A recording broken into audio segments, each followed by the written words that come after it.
Hi there, everyone. Long time no see. I am Scott Matla from Habs Eyes on the Prize, and welcome back to the video series I started called What's Happening, where I originally promised you to try and keep up a weekly video series with all the goings-on of the Montreal Canadiens and their AHL affiliates and anything else that was pertinent to things. Then things got a little bit crazy. I might have said, hey, don't panic, the season's going to be fine, before we ended up finishing fourth last in the league, but, sometimes these things happen. Anyways, I'm here today to kind of talk about what happened with the AHL team, because going into this offseason, Marc Bergevin promised a lot of changes, and first and foremost on the fans' minds were, what the hell happened in Laval this year? The team started off with a ton of promise, and then ended up just plummeting down the roster.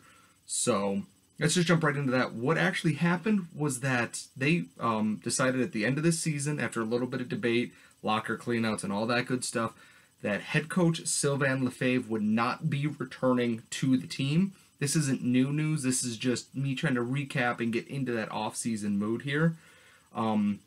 He was let go after the team finished dead last in the AHL in their inaugural season. They were 24-42-7-3, which, if to put that in, perspective, it's bad, like really, really bad.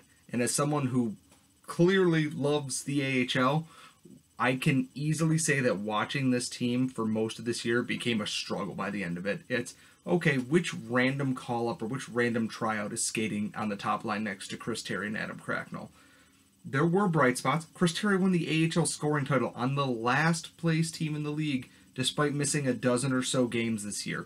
Matt Taormina was one of the most productive offensive defensemen in the league this year, despite missing a dozen games.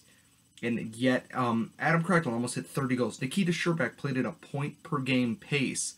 But all these things never clicked at once, and there were bigger issues overall. Going back to the coach himself, this was his sixth season behind the bench in Montreal, and as I look at my notes here, he was 188, 210, 37, and 21 overall as a coach. That's not a winning record. That's 6 years of losing hockey. They had, with the advent of the loser point, so overtime losses 1 point, shootout losses 1 point, whatever, they had 2 seasons over 500. 2. That's not good enough for a team that expects the best out of everything. Even if the Canadiens are, average or above average, below 500 or just 500 hockey isn't good enough for an organization like this. If we go even back further, their last year in St. John's, the only year they made the playoffs, and they lost in 4 games. Whether or not they should have, there were some weird AHL officiating things, but it's 2 years, and I'm still super not bitter about it at all. But 1 playoff appearance in 6 years is bad. Really, really bad. This has been something that's been several years in the making for this team, and if they want to take prospect development seriously, especially now that they have a mountain of picks, and Marc Bergevin is like the dragon from The Hobbit, but he's not Benedict Cumberbatch voicing it. He's just the dragon. He's hoarding all these draft picks to make himself great. You need something there to guide all these prospects when they're ready to play professionally. Like, even coming in this year, Will Bitten's coming to the AHL. Jake Evans is coming to the AHL. Hayden Verbeek is coming to the AHL. Michael Pezzetta is coming to the AHL. These are guys that need a guiding presence in this upcoming league. And Sylvain Lefebvre, for all accounts, was an extremely nice person, and off the ice he's probably a great person as well. I can't fault him for anything like that. The issue is that as a coach behind the bench, he wasn't doing his job well enough. You can be the nicest guy in the world outside, hey, let's go have a drink, let's go get dinner, blah, blah, blah. Doesn't matter if your team puts on a crap show every single time you step on the ice. And it's not all his fault. There is some very strange decisions made for his assistants. Those who seem to have clashed with him in the past on things were let go or fired in the offseason and replaced with someone else. And perhaps strangely enough, the general manager of the Laval Rocket's son is one of his assistant coaches. Nick Carrier who, again, could be an extremely nice person off the ice, whatever. I can't comment on that. His previous coaching experience was coaching Division III hockey in New York State. Let's put that in perspective. He wasn't coaching in the NCAA. He wasn't coaching in junior. He was coaching Division III hockey at Buffalo State. That's not good enough for a professional organization. And it's not like his teams were blowing the doors off of people. They were about 500 at best, sometimes a little bit above 500. That's not good enough to have on the ice for this team. And going with that, the systems that were a part of this organization were not good. For years, they leaned heavily on their star players. So when he was there, they have always seemed to have a star center somewhere in the lineup. Martin St. Pierre, TJ Hensick. Recently, Bud Holloway was a superstar for the one season he was here. And then 2 seasons of Chris Terry, who became one of the AHL's more elite scorers in the past 2 seasons.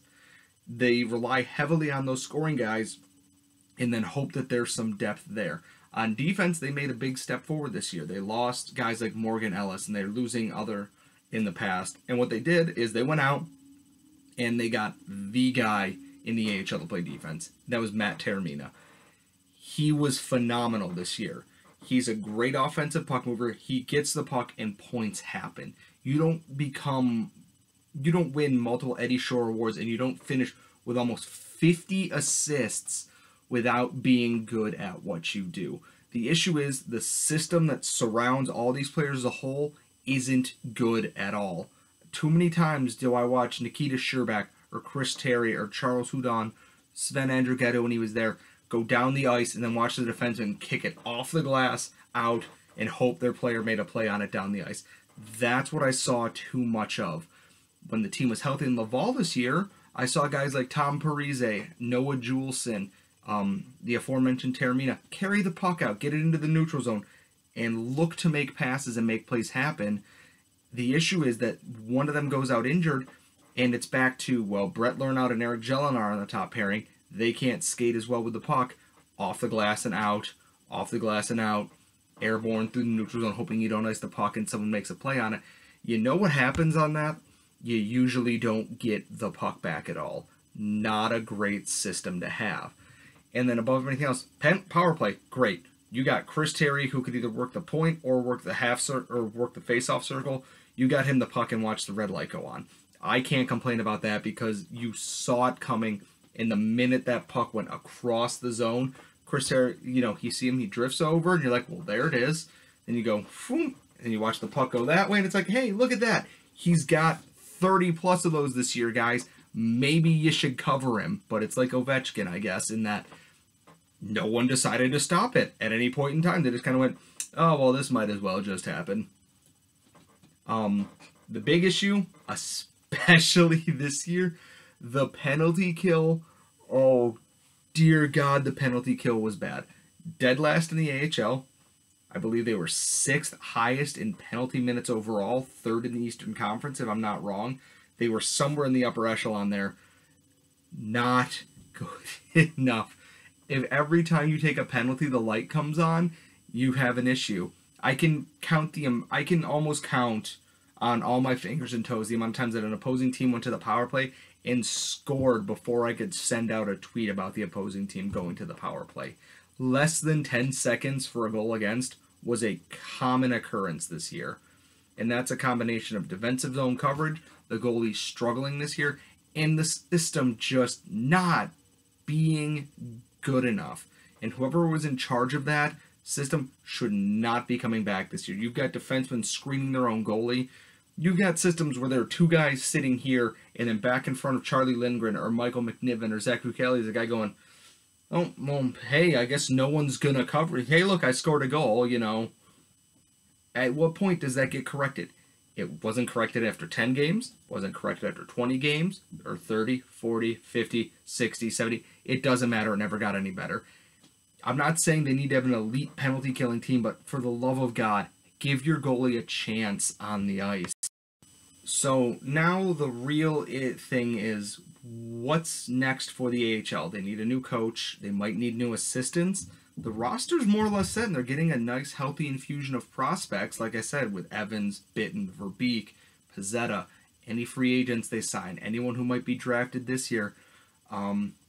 There's going to be talent there again, and they are more than capable of piling the puck in the net, especially if they bring back Chris Terry again, which, who knows, they could not. If they do, one, give him the C, he's more than earned it. Adam Cracknell said he wants to come back in. He'd be another great veteran leader for these kids. He expressed tons of interest in staying back in Laval once again, and I would happily have him back. He did everything asked of him and more. He came in with 3 points and almost left the season with 30 goals. On a last-place team, that's nothing short of commendable, and he clearly loved the city and loved being part of the team. I'd welcome him back with open arms right now. But what's next is, who's going to coach the team? And the biggest name, and one I've been talking about for 2 years now, was Dominique Ducharme, who comes over from Drummondville from the QMJHL and from Team Canada, where he's coming off another gold medal with the World Juniors team. He was, of course, the subject of a lot of speculation. This team interviewed him, and then Montreal hired him and put him right behind the bench as one of Claude Julien's assistants in a move that made me go, that's a really good idea that I didn't think of.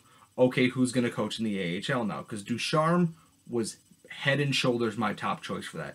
He knows how to work with the young guys. His teams in Halifax were good. His teams in Drummondville were good.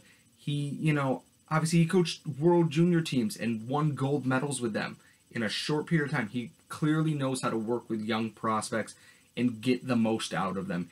I remember interviewing him after the World Juniors game outdoors where they lost to the U.S. He was livid. And you know what happened? Canada came back and put their foot through every single person in their way. They lost a heartbreaker in the shootout to the United States, and he's like, we got to work harder, we got to do this. I don't know what he said or yelled at those kids, because it was scaring the crap out of me when I was interviewing him, but it put the fear of God in them, and they were great. I look forward to seeing him behind the bench in Montreal this year with some of the young prospects that are there, guys like Nikita Sherbak and Charles Hudon, who have another level to their potential that they can unlock. He's going to be a very good guy to work with them for that. The other option, and one that currently should interest a lot of people, is Joel Bouchard, who is also a coach in the QMJHL, and I apologize for how bad I'm probably going to butcher his team name, but he coaches the Blainville-Boisrouin Armada, and if I butchered that extremely badly, I'm just an idiot, I apologize. But he coaches new entry-level signee Alexander Alain on the Armada, and they are currently battling Katie Bathurst Titon for the QMJHL title, and that might be why there hasn't been an announcement yet, is because they don't want to distract his team. He could be going to the Memorial Cup. If he were to win a Memorial Cup and then be hired right after that, Montreal is going to look like a genius hiring away a guy who won a gold medal with Canada's World Junior team, and then hiring a guy who won either a QMJJ title or a Memorial Cup title with that as well. That is the next option I would have behind the bench. Outside of that, I have to take a little bit of a deeper look and see who else is out there, but I'm sure the QMJHL has plenty of good coaches, or there might be a veteran NHL coach or assistant coach on the way out. Paul Girard and all the staff in Calgary were fired. I'm not saying that Girard is someone who can be trained to be an NHL head coach. He's a very good penalty-killing guy, and given what Montreal struggled with last year, allowing him to coach this team as a head coach wouldn't be the worst idea in the world. Whether or not Montreal would take that leap remains to be seen, however. So that's all I got this time. Remember, if you ever have any questions or anything at all, you can tweet at me, at Scott Madla on Twitter, or the Habs Eyes on the Prize Twitter as well, at Habs EOTP. Just include hashtag EOTP Weekly, and I'll try and get my mailbag questions in at the end of the article. Oh, and if you're wondering about this is all the stuff I collected over the 2 years of St. John being Montreal's AHL affiliate. So we've got the Royal Newfoundland jersey, we've got a game use stick from John Scott, and then we've got 2 pucks from over in Sweden, thanks Pat, that are signed by Bud Holloway and Max Freeberg, who were 2 of their regular players and stars. And down here, I don't know if you can see them as well, but I've got Michael McCarron and Charles Hudon rookie cards. That's my crown jewel right now. I'm extremely happy the way that came out, so I just thought I'd share that with you in the background in this AHL video. As always, go Habs go!